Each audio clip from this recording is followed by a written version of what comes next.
Hello दोस्तों, स्वागत है आपका हमारे चैनल टेक्निकल कंस्ट्रक्शन में। आज का हमारा टॉपिक है कि किसी भी कंस्ट्रक्शन साइट पे जितने भी तरह के कार्य किए जाते हैं उन कार्यों की यूनिट क्या होती है या उन कार्यों को किस तरह से हम मापी करेंगे, मतलब मेजरमेंट उनकी कैसे करेंगे। इस वीडियो के माध्यम से मैं आपको बताना चाहूँगा। एक फ्रेशर सिविल इंजीनियर के लिए ये जानना बहुत ज़रूरी है कि साइट पर जितने तरह के भी कार्य होते हैं, चाहे वो मिट्टी की खुदाई हो, मिट्टी की भराई हो, चाहे कंक्रीट वर्क हो, चाहे ब्रिक वर्क हो या प्लास्टर हो, टाइलिंग हो, इलेक्ट्रिक फिटिंग हो या प्लम्बिंग का कोई भी कार्य हो, उन कार्यों की यूनिट क्या होती है, उनको किस तरीके से मेजर किए जाते हैं, एक फ्रेशर सिविल इंजीनियर के लिए जानना बहुत ज़रूरी है। तो इस वीडियो को लास्ट तक देखिएगा तथा अगर आप इस चैनल पर नए हैं तो इस चैनल को सब्सक्राइब करना ना भूलें और हमारा टॉपिक आपको अच्छा लगता है तो लाइक का बटन ज़रूर दबाएं। चलिए हम वीडियो को शुरू करते हैं। जैसे आप जानते हैं कि किसी भी एक कंस्ट्रक्शन बिल्डिंग हो, चाहे कोई भी कंस्ट्रक्शन का काम हो, उसमें अर्थ वर्क भी आता है, कंक्रीट वर्क भी आता है, ब्रिक वर्क भी आता है, प्लास्टर वर्क भी आता है, तमाम तरह के वर्क आते हैं। तो इन वर्कों को किस तरीके से हम मेजर करेंगे या इनकी यूनिट क्या होती है, यही आपको बताऊंगा। जैसे अर्थ वर्क है, अर्थ वर्क को किस में नापा जाता है, क्यूबिक मीटर या क्यूबिक फिट में। अगर मीटर की बात करते हैं तो क्यूबिक मीटर में, अगर फिट में बात करते हैं क्यूबिक फिट में। अब आप ये कहेंगे कि क्यूबिक मीटर और क्यूबिक फिट क्या होता है, तो मेरी एक वीडियो है यूनिट कन्वर्जन, उसमें इसके बारे में मैंने बहुत डिटेल में समझाया है कि क्यूबिक मीटर क्या होता है, क्यूबिक फीट क्या होता है, या क्यूबिक फीट को क्यूबिक मीटर में कैसे बदलते हैं और इंच को फीट में कैसे बदलते हैं। सारा डिटेल मैंने उस वीडियो में डाल दिया और उसका लिंक भी हमने आपको इस वीडियो के डिस्क्रिप्शन में डाल दिया है। आप जाके उस वीडियो को अच्छे से देख सकते हैं और उसमें सीख सकते हैं। तो क्यूबिक मीटर की बात करते हैं, क्यूबिक मीटर होता है क्या, मैं ऐसे शॉर्ट में आप बता दूँ। जहाँ पे 3 मेजरमेंट आ जाए, लंबाई, चौड़ाई, ऊंचाई, ठीक है, तो वो हो जाती है क्यूबिक मीटर। जहाँ पे 2 मेजरमेंट आए, सिर्फ 2 मेजरमेंट ली जाती है, जैसे लंबाई और चौड़ाई, तो वो क्या हो जाएगा आपका, वो स्क्वायर मीटर हो जाएगा।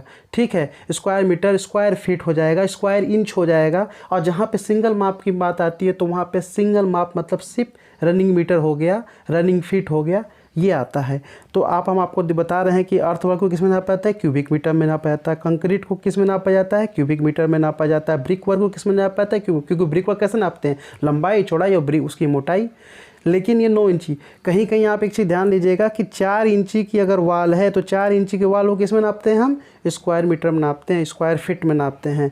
यही तरीके तमाम यहाँ पे जितने भी कार्य होते हैं वो सारे कार्य दिए हुए हैं। उन कार्यों के आगे उनकी यूनिट क्या होती है, ये सारा ये हमें दिया हुआ है। जैसे दिया है अर्थ वर्क को क्यूबिक मीटर में, कंक्रीट वर्क को क्यूबिक मीटर में, ब्रिक वर्क को क्यूबिक मीटर में, जो स्टोन पत्थर की जो चिनाई होती है, जो पत्थर की स्टोन रबल मशीनरी जो होती है वो भी क्यूबिक मीटर में नापा जाता है। प्लास्टर को हम स्क्वायर मीटर में नापते हैं, ठीक है। फ्लोरिंग को भी स्क्वायर मीटर में नापते हैं। DPC, डैम प्रूफ कंक्रीट को भी अब किस में नापते हैं, स्क्वायर मीटर में नापते हैं।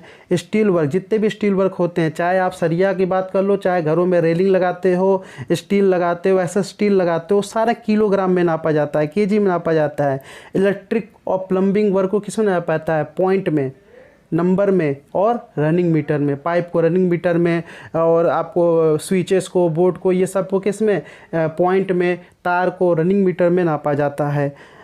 इसके बाद आपको जो होती है पेंटिंग जो किया जाता है, जो हम पुट्टी, पेंट, इंटरनल एक्सटर्नल जो भी पेंट करते हैं, इन सबको हम किस में नापते हैं, स्क्वायर मीटर में। इनकी यूनिट क्या होती है, स्क्वायर मीटर होती है, स्क्वायर फीट होती है।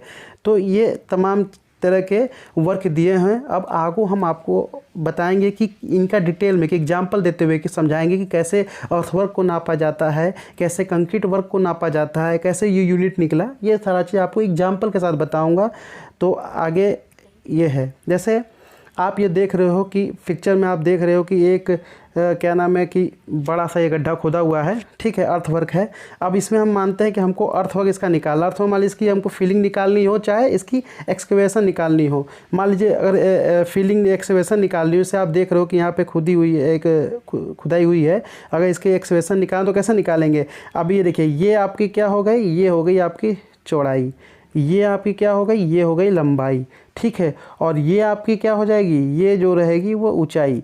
मतलब मिट्टी को कैसे नापते हैं, मिट्टी को हम क्यूबिक मीटर में नापते हैं। तो कैसे, मान लीजिए ये आपकी लंबाई हो गई 10 मीटर, चौड़ाई हो गई आपकी 3 मीटर और ऊंचाई हो गई 2 मीटर। तो 10 × 3 × 2 कितना हो गया, आपस में गुणा करेंगे 60 क्यूबिक मीटर आएगा। मतलब अर्थवर्क इसका निकालना होगा हमें, अर्थवर्क।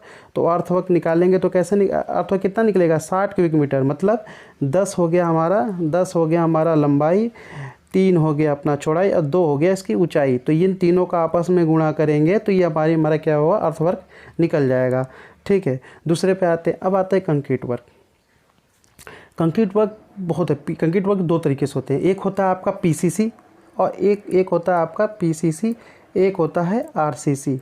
ठीक है, तो दोनों को ही हम क्यूबिक मीटर में नापते हैं। मतलब लंबाई, चौड़ाई और मोटाई। जैसे आपको सामने एक दिख रहा है कि हमने एक 8 मीटर का एक स्पान लिया हुआ है और 2 मीटर चौड़ा है और 4 इंच 100 mm की हम क्या कर रहे हैं, पीसीसी कर रहे हैं। मान लीजिए हम ये पीसीसी कर रहे हैं।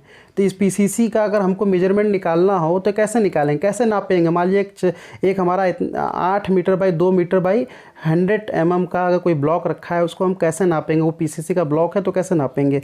तो आप जान रहे हो, मैंने आगे आपको लिस्ट में बताया कि पीसीसी को किस में नापा जाता है। पीसीसी को नापा जाता है किस में, क्यूबिक मीटर में। ठीक है, तो क्या कैसे लेंगे, क्यूबिक मीटर में क्या 3 लंबाई लेनी पड़ेगी। मतलब ये लेनी पड़ेगी, ठीक है, ये लंबाई लेनी पड़ेगी, ये चौड़ाई लेनी पड़ेगी और ये इसकी मोटाई लेनी पड़ेगी। ठीक है, तो तीनों का आपस में गुणा कर देंगे। मतलब 8 × 2 × 0.10, तीनों का आपस में गुणा करेंगे तो 1.6 क्यूबिक मीटर आएगा। अगर ये फिट में होता तो किस में आता, क्यूबिक फिट में आता। और ये क्यूबिक मीटर में दिया, इसको क्यूबिक फिट में बदलना होगा तो किस तरह गुणा करेंगे, क्यूबिक मीटर को क्यूबिक फिट से गुणा करने के लिए 35.36 से गुणा करेंगे तो क्यूबिक फिट में बदल जाता है। आगे आते हैं, हम आते हैं ब्रिक वर्क। ब्रिक वर्क को किस में नापते हैं, आपको मैंने बताया कि ब्रिक वर्क को भी हम क्यूबिक मीटर में नापते हैं, क्यूबिक फिट में नापते हैं। कैसे, जैसे आप एक देख रहे हो, ये दीवार है, ये दीवार की लंबाई कितनी है, 3 मीटर है, इसकी ऊंचाई कितनी है, 2 मीटर, और दीवार कितने इंची का है, 9 इंची। मतलब 9 इंची को अगर हम कन्वर्ट करते हैं सेंटीमीटर में या मीटर में तो 0.230 मीटर होता है। ठीक है, अब देखिएगा कैसे हम इसका निकालते हैं। अब मान लीजिए अगर हमको इस पूरे ये वॉल का हमको निकालना है मेजरमेंट कि ये वॉल कितने क्यूबिक मीटर हुई है, तो कैसे निकालेंगे, इसकी लंबाई, चौड़ाई और इसकी मोटाई। लंबाई कितनी थी, 3 मीटर, चौड़ाई कितनी है, चौड़ाई जितना ईटा का चौड़ाई होगा, ईटा चौड़ाई कितना होता है 230 mm, मतलब 23 सेंटीमीटर या 9 इंच। ठीक है, लिखा हुआ है 0.23 मीटर, और ऊंचाई कितनी है 2 मीटर। तीनों का आपस में गुणा करेंगे तो क्या निकल जाएगा, ये निकल जाएगा 1.38 क्यूबिक मीटर। अब इसमें आप समझ सकते हैं कि जो स्टैंडर्ड साइज होता है ब्रिक का, अब इसमें देखिए 3 पॉइंट ये भी आपको मैं दिखा दे रहा हूँ कि जैसे पॉइंट ये हमारा कि स्टैंडर्ड साइज़ की जो ईंटे की माप होती है वो 190 × 90 × 90 होती है। नॉर्मल साइज़ की जो ब्रिक होती है उसकी कितनी होती है, 230 × 110 × 75। नॉर्मल साइज़ की ब्रिक का ही हम लोग यूज करते हैं, जो पीडब्ल्यूडी स्टैंडर्ड पे होता है। और इनके बीच में जो ये मसाला देख रहे होंगे, ये जो मसाला देख रहे हैं, ये मसाले जो हैं ये एक स्टैंडर्ड दिया गया है कि 10 mm ही हम डाल सकते हैं। ठीक है, तो इस प्रकार से हमने ब्रिक का भी कैसे मेजरमेंट किया था आपको बता दिया एग्जांपल के साथ। अगला देखते हैं प्लास्टर। प्लास्टर को कैसे मापा जाता है। प्लास्टर को सिंपल तरीके से, प्लास्टर में सिर्फ जिस भी दीवार पे आप प्लास्टर हो रहा है उसकी लंबाई नाप लीजिए और उसकी ऊंचाई, कितना लंबा हुआ है और कितना ऊंचा हुआ है, इसको ये नाप लीजिए। आप उस एरिया का मतलब क्षेत्रफल कह सकते हैं तरीके से, क्षेत्रफल निकाल लीजिए, वो आप पे प्लास्टर का मेजरमेंट निकालना शुरू हो जाएगा। मेजरमेंट बुक में भी इसी तरीके से, मेजरमेंट बुक में अगर आपको पता ना प्लास्टर कैसे भरना है तो प्लास्टर लंबाई गुणे ऊंचाई, बस 2 चीज़ आपको लेके चलना है।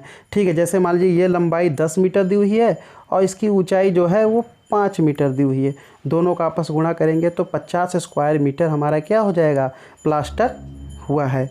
ठीक है, और एक चीज़ और मैं आपको जानकारी बता दूं कि जो इंटरनल प्लास्टर किया जाता है वो 12 mm किया जाता है, 12 mm होता है मतलब उसकी मोटाई, और एक्सटर्नल जो होता है वो 20 mm होता है। ठीक है, अगला टॉपिक। अब आते हैं प्लास्टरिंग के बाद पेंटिंग पे। तो पेंटिंग कैसे करते हैं, पेंटिंग जैसे प्लास्टर होता है सेम प्लास्टिंग की तरह ही हमारा क्या होता है, पेंटिंग होता है। मतलब अगर हमें पेंट करना है तो ये समझिए कि हमें क्या करना, जितने एरिया में पेंट हुआ है, जितना लंबाई जितने ऊंचाई में पेंट हुआ है, उन दोनों का आपस में गुणा कर दीजिए, बस वही पेंट का मेजरमेंट होगा, कितने एरिया में पेंट किया गया है। और मेजरमेंट बुक में भी ऐसे ही भरते हैं कि लंबाई गुणे ऊंचाई, कितना लंबाई में कितना लंबाई हुआ है, कितना ऊंचाई हुआ है, इन दोनों को हम क्या नाम है से इन पेंट के मेजरमेंट निकाल लेंगे। और इनका आपको पहले से पता है कि पेंट का जो यूनिट कितना होता है, स्क्वायर मीटर होता है। ठीक, अगला देखते हैं। अब इसी तरीके से पेंट के बाद आता है फ्लोरिंग। जो फ्लोरिंग को कैसे, फ्लोरिंग को भी स्क्वायर मीटर में नापते हैं। जो डीपीसी होती है, जो आप देखिए बिल्डिंग के चारों ओर जो 1 मीटर 3 फीट या 3 फीट या 4 फीट का हम एक डीपीसी ढालते हैं। वो किसे ढालते हैं, ताकि हमारे घर में सीलन को रोकने के लिए डीपीसी ढालते हैं, तथा वो जो बाहर के जो मतलब कि जो जीव जानवर कुछ भी जो है ऐसे होते हैं, उनसे कीटनाशक जो जानवर होते हैं उनसे बचाव के लिए, हमारे नींव की बचाव के लिए हम डीपीसी कास्ट करते हैं। और डीपीसी जो होती है उसको किस में नापा जाता है, स्क्वायर मीटर में नापा जाता है। ठीक है, मतलब लंबाई गुणे चौड़ाई इतना ही लिया जाता है। स्टैंडर्ड जो डीपीसी हम डालते हैं वो 3 इंच से लेकर 4 इंच तक ढालते हैं। ठीक है, अगला है हम स्टोन वर्क को किस में नापते हैं, स्टोन वर्क को किस में नापते हैं, स्टोन वर्क को हम नापते हैं स्क्वायर मीटर में, लंबाई चौड़ाई बस यही नापते हैं। फ्लोरिंग हो गया। और घरों में जो सरिया का यूज होता है, उनको हम किस में मेजर करते हैं, किलोग्राम में। हम जो मेजरमेंट बुक में होती है, इसका हम लोग बीबीएस बनाते हैं, बार बेंडिंग शेड्यूल होता है। इसका भी एक वीडियो मैंने बनाया है, इसका फर्स्ट पार्ट, उसका भी लिंक मैं इसी डिस्क्रिप्शन में दे दूंगा कि कैसे बीबीएस की जाती है सरिया की। ठीक है, तो सरिया को भी किस तरीके से मेजर किया जाता है, किलोग्राम में वेट किया जाता है, कुंटल में किया जाता है, टन में किया जाता है। इस तरह से ये सारे मेजरमेंट का था। हम आपको एक एग्जाम्पल के साथ बताए कि कौन सा कार्य किस तरीके से मेजर किया जाता है या उनकी यूनिट क्या होती है। जैसे प्लम्बिंग और इलेक्ट्रिक हो गया, तो इलेक्ट्रिक को पॉइंट में, मीटर में, रनिंग मीटर में, तार को मीटर में, स्विच बोर्ड, एमसीबी, लाइट, ये सबको पॉइंट में। प्लम्बिंग में जितने भी पाइप लगते हैं, चाहे 25 mm की सीपीवीसी पाइप हो, चाहे 20 mm की सीपीवीसी पाइप हो, इन लोगों को मीटर में, बाकी उसके जितने भी पार्ट होते हैं उनको नंबर में मेजर किया जाता है। इसी के साथ थैंक यू, धन्यवाद, जय हिंद। और आपको हमारा वीडियो अगर अच्छा लगा है तो सब्सक्राइब जरूर करें, मुझे सपोर्ट करें, ताकि मैं ऐसे ही वीडियो को आपके सामने लाता रहूं। जय हिंद।